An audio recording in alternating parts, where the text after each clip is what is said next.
अगर आप भी चाहते हैं कि भोजपुरी रोमांटिक सॉन्ग के वीडियो सबसे पहले आप तक पहुंचे तो लाल बटन दबाकर चैनल को सब्सक्राइब करें और साथ में बेल आइकॉन बटन को सिंगिंग बाय रंजन लाल यादव। क्या नाम है आपका रंजीत रंजिया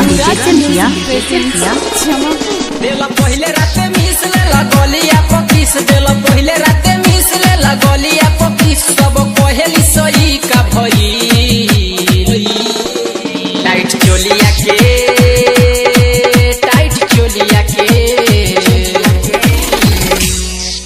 टाइट चोलिया के फीता भई या नारावा पपीता भई टाइट चोलिया के फीता भई या नारावा पपीता भई देला पहले राते मिस लेला गलिया पकिस देला पहले राते मिस लेला गलिया पकिस सब कहेली सही का भई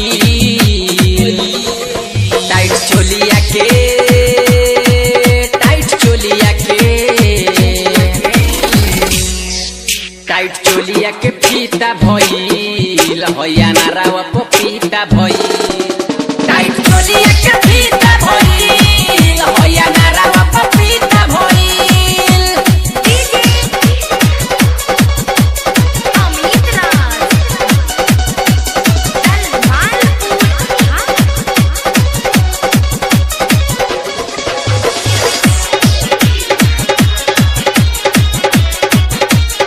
क्या नाम है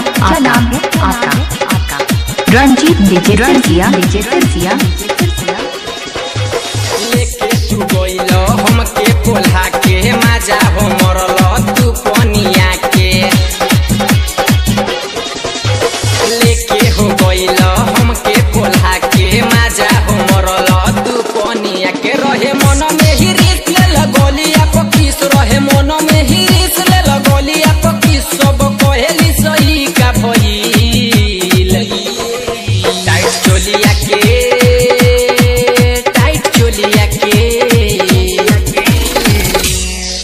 टाइट चोलिया के फीता भइल होया नारावा पपीता भइल टाइट चोलिया के फीता भइल होया नारावा पपीता भइल अमित राज दलमालपुर। क्या नाम है आपका रंजीत रंजिया mix by Yuvraj music presents Jamapur. Yadav Ranjan सुनैया रावा टोपी हमर हिले घरावा यादव रंजन सुनैया रावा टोपी हमर हिले घरवा हमरा बरोतावे खींच ले लगलिया पकिस हमरा बरोतावे खींच ले लगलिया पकिस सब कहेली सही का भई